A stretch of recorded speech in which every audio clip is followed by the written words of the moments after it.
अस्सलाम वालेकुम जी, आपका होस्ट सईद अमील जलाल आपकी खिदमत हाजिर। हमारा यूट्यूब और फेसबुक चैनल ये है पाकिस्तान देख रहे हैं। लाखों करोड़ों दुरूद सलाम हस्ते मोहम्मद मुस्तफ़ा सल्लल्लाहु अलैहि वसल्लम और आले मोहम्मद पर। आज पहला रोज़ा भी है, छुट्टी भी है और योम पाकिस्तान भी है, 23 मार्च भी है।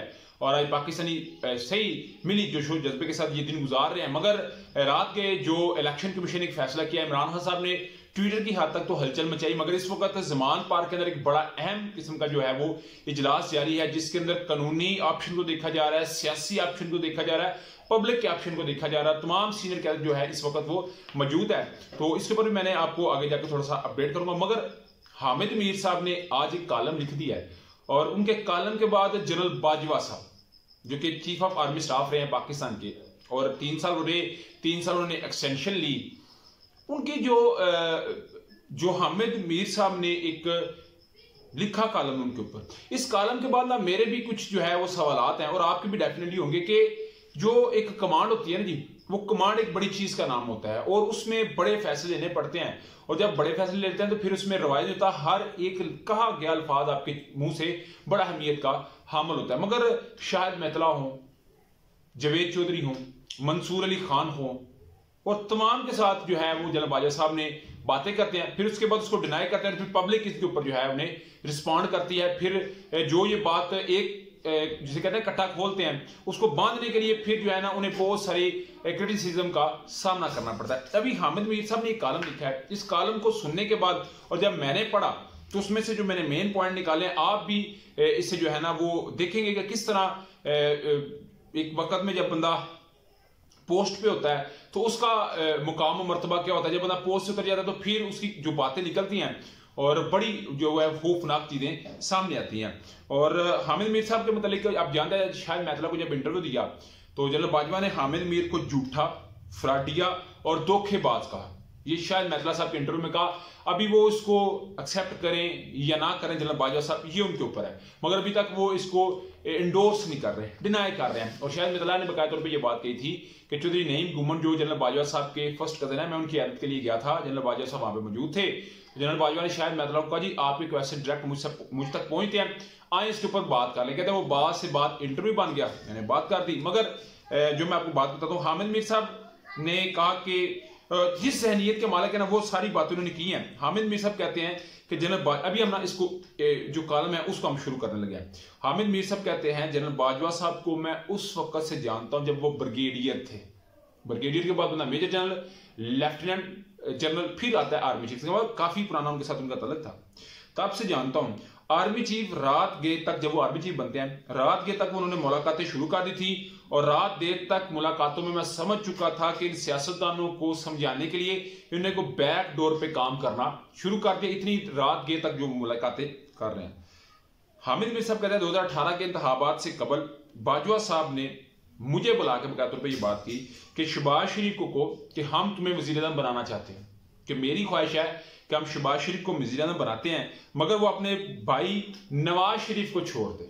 ये बात जनरल बाजवा साहब कह रहे हैं। और मैंने कहा सरकार मैं ऐसा काम नहीं कर सकता। मैंने इस चीज की तरदीद की कि मैं ये पैगाम नहीं लेके जाऊंगा, कोई और पैगाम है तो आप मुझे दे दें। तो कहते हैं हामिद मीर साहब, जनरल बाजवा साहब ने बड़ा ना ऐसे तल्ख लहजे में मुझे ये बात कही, फिर मार्शल लॉ लगाऊंगा, कि मैं मार्शल लॉ लगाऊंगा और इस मार्शल लॉ में मैं 5000 अफराद को उल्टा लटका दूंगा।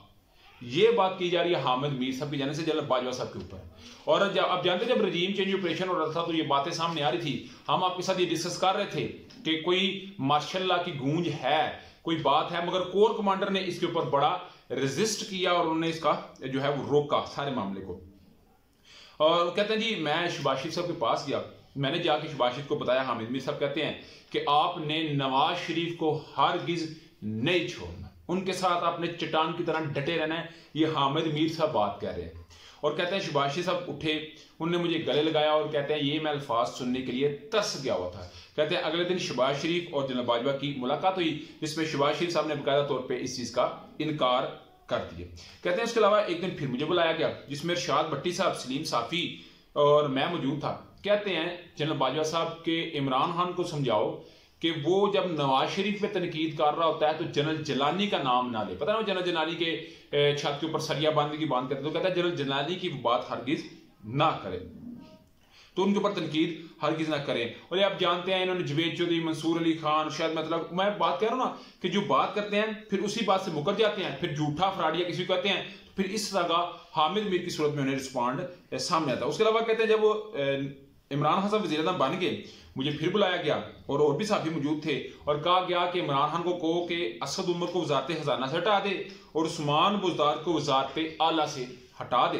कहते हैं मैंने तो फिर उधर जो है इस चीज़ को डिनाई किया, मगर कुछ सहाफ़ियों ने जाके ये बात बताई तो उन्होंने असद उमर को हटा दिया मगर उस्मान बुज़दार को वज़ीर आला रखा। कहते हैं उसके बाद से उनके आपस के इख्तिलाफ़ात जो हैं वो जन्म लेना शुरू हो गए और फिर DGISI की तैनाती के ऊपर मजीद इस मामले में खराबी आई। उसके अलावा आप जानते हैं अबसार आलम के ऊपर हमला हुआ था, गोली चली अप्रैल के अंदर, तो शायद मैतला कहते हैं बाजवा साहब ने कहा ये नाड़ीपन है, मैंने ऐसा क्यों करवाना है, मैंने तो ऐसा किया नहीं है, और ये बात जनरल बाजवा साहब ने की। मगर हामिद मीर साहब ये कहते हैं अप्रैल में अबसार आलम पर जब हमला हुआ, जनरल बाजवा साहब ने 2 दर्जन सहाफ़ियों के सामने बैठ के ये बात कही कि जो अबसार आलम है वो गैर नसाबी सरगर्मियों की वजह से उन पर हमला हुआ, कि वो गैर नसाबी सरगर्मियों में मुलव्वस थे। तो एक साइड पे वो डिनाई करते हैं, दूसरी साइड पे जो उस मीटिंग में मौजूद साथी होते हैं वो सारा भांडा फोड़ देते हैं। तो ये कुछ जो है वो हामिद मीर साहब ने बात की। उसके अलावा हामिद मीर साहब ने कहा कि जनरल बाजवा साहब को आर्मी चीफ बनाने में फवाद हसन फवाद ये प्रिंसिपल सेक्रेटरी रह चुके हैं नवाज शरीफ साहब की, उनको अबसार आलम साहब का और अरफान सिद्दीकी जो सेनेटर भी हैं, जनरल बाजवा के उस्ताद भी हैं, एक वक्त में इंग्लैंड में अरफान सिद्दीकी के घर जनरल बाजवा और नवाज शरीफ साहब की मुलाकात भी हो चुकी हुई है, ये अरफान सिद्दीकी साहब ने करवाई थी। तो कहते हैं इन 3 का तल्लक था जनरल मेजर जनरल एजाज जो कि सुसर थे जनरल बाजवा साहब के, और वो कहते हैं कि मेरी आपसे रिक्वेस्ट है कि मेरे दिमाग को आप आर्मी चीफ बनाने में किरदार अदा करो। तो कहते हैं फिर उस वक्त वो आर्मी चीफ बन गए। तो ये जो कुछ जो है वो बातें सामने आई हैं, तो इसके ऊपर देखना पड़ेगा अभी क्या मजीद किसके डिनाई आता है, क्या मामला आता है। मगर उधर अगर बात की जाए ज़मान पार्क में जी बड़ा अहम जो है वो इजलास जारी है, क्या अपडेट सामने आती हैं। डेफिनेटली आज तो छुट्टी है मगर कल कुछ बड़ा होने जा रहा है सुप्रीम कोर्ट के अंदर, और मैंने सुबह के व्लॉग में बताया था कि किसी बड़े शख्सियत की कुर्बानी इसमें मुझे नजर आ रही है सियासी तौर के ऊपर। उधर जी इमरान खान साहब से मुजीब शामी साहब ने मुलाकात की, उसके अलावा सुहेल वनायत साहब ने मुलाकात की और मदर अब्बास साहब ने मुलाकात की। उन्होंने कहा जी अगर आल पार्टी कॉन्फ्रेंस होती है तो इमरान खान साहब ने बकाया तौर पर यह बात कह दी है कि मैं आल पार्टी कॉन्फ्रेंस में शरीक हूंगा, मगर उन साथियों ने कहा कि किसी के ऊपर इस तरह पाबंदी लगाना वो किसी सूरत काबिल कबूल नहीं। तो ये जी अभी तक अपडेट थी, अभी तक व्लॉग था, इसके मतलब काफी कोई भी रहा हो तो लाजमी कमेंट से शेयर किया। व्लॉग वीडियो पसंद है तो चैनल को लाइक सब्सक्राइब अपने दोस्तों से शेयर कर दिया। नेक्स्ट वीडियो के लिए होस्ट को इजाज़त, अल्लाह आपका हामी नासर, अस्सलाम।